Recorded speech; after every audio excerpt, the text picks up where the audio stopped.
Alright, today we're going to talk about live vision mixing. Now, this is something that actually means a lot to me because I spent 12 years of my life as a live vision mixer.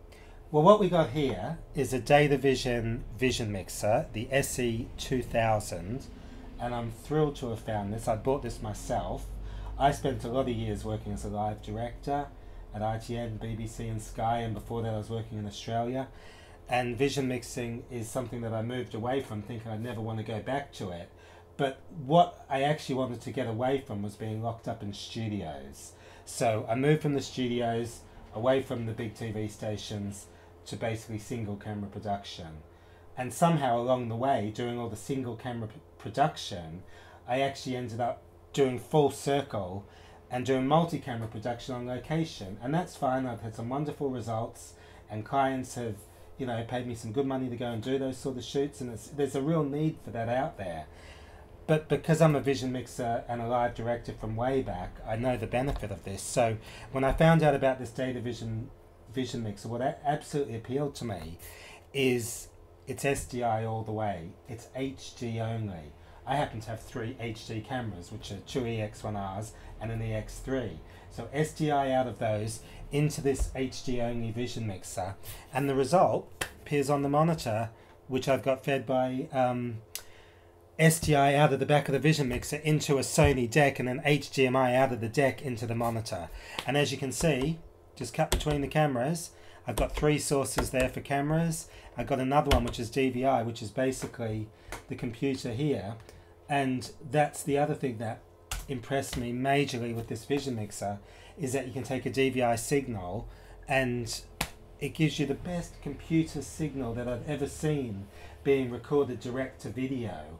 And that's a big deal to me because I've spent a lot of time trying to record computer presentations, trying to film off screens, recording the output of computers through various bits of software, and I've had some awful results to reasonable results, but it's always been a struggle.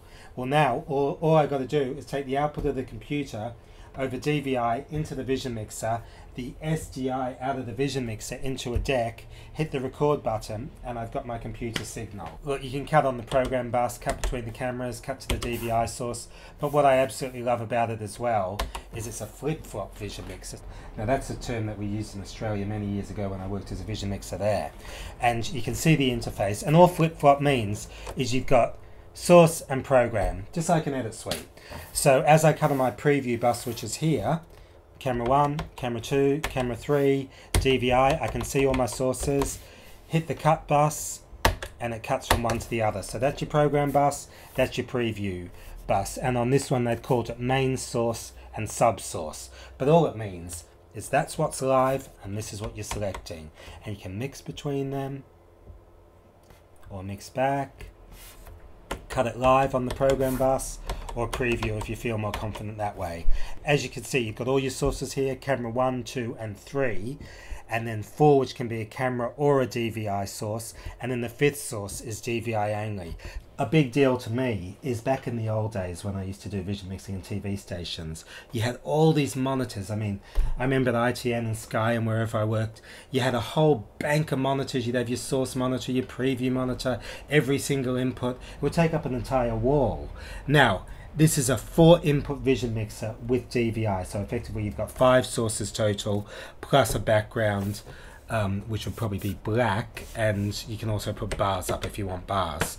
But my point is, everything shows up on one monitor. Here we've got the monitor, so you've got all your cameras, you've got what would be a VTR, or it could be another camera and your DVI source here, and you just need one monitor, that's it, and it shows all of what you need on the separate monitors there, so you can look at it all without having to have a whole rack full of monitors. What this vision mixer doesn't give you is you cannot do chroma keys on it, so there's no live chroma key capability.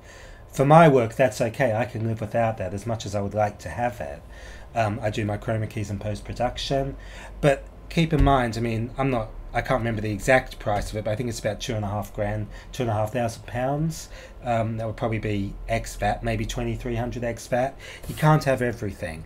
If you want the chroma key capability, they've got a more involved vision mixer with better capabilities, and that will give you chroma keys as well. You can step up and get a vision mixer that will do HD and SD, where this is only HD, but that's fine because that's all I work with, which is high definition. If a client wants standard definition, I will down convert for them, but I can't give them a standard definition source live. I can only give them an HD source live. So what we got here, this is an EX30 by Sony, which takes two S/S cards or caddies with the more affordable media. And I love this deck because, one, it's got a screen on it, which is great. And in this particular instance, I actually haven't got enough monitors, so I can just use that as a screen to see what's going on. And I fully understand this deck because it's just like an XDCam EX camera. So just go through all the menus, which I'm very familiar with. And one of the benefits of XDCam EX is that you've effectively got, you know, 35 megabits a second being recorded, so you can get a lot of media on a very small amount of space. Whereas I've also got this recorder, which is fantastic. I love it. This is a Key Pro by AJA. So this is ProRes recording at 422 10-bit, which is wonderful. And it's obviously a much higher bit rate and better quality images, in fact broadcast quality, compared to the Sony EX30, which is 35 megabits a second. But the reason I like this one is, one, it's got the screen like I said. Two, I can get really long recordings. And the reason I love this one is because it's broadcast quality. But ultimately, what I really like, what means more than anything to me, and I mentioned this already, is that I've got the two HD SDI outputs on the Vision Mixer. So I can have one going into the EX30, the other going into the Key Pro, and I've got two records. So I've effectively got one at full broadcast quality, one at, you know, what they would call industrial quality, or, you know, for corporate type applications, which is a huge market in itself. In fact, you know, that's where I tend to work. Broadcast is something I used to do. I don't really delve into broadcast anymore. But my point is, if I'm on a big show, I'm on a big job, and it's a Vision Mix record, 4 cameras, you know, something that's only going to happen once, I record onto 2 separate sources. If one fails, if the media runs out, if something crashes, if there's any problem, you've got 2 recordings, so your client is going to get the result no matter what. And ultimately, that's what they care about, and that's what they're paying us for. So a bit of redundancy, a bit of backup is a wonderful thing. Now, 2 things I haven't mentioned yet.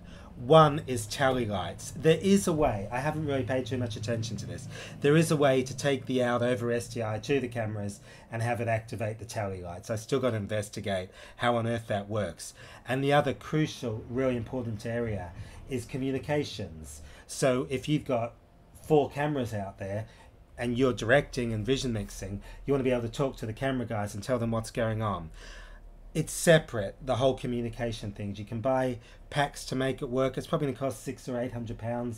I did look into it. I haven't got there yet. For me, the big deal was getting the Vision Mixer, getting it all working. I can always buy the communication system later. I've had this out on a few jobs already, and one of the really cool things about it is it's not that heavy. It's very portable.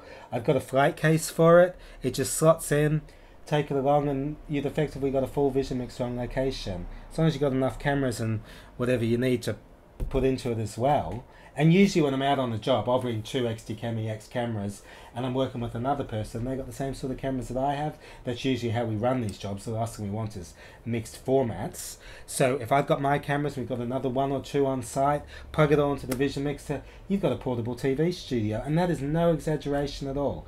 You do have the means to cut live on locations, set stuff up quickly, and just do what you need to do.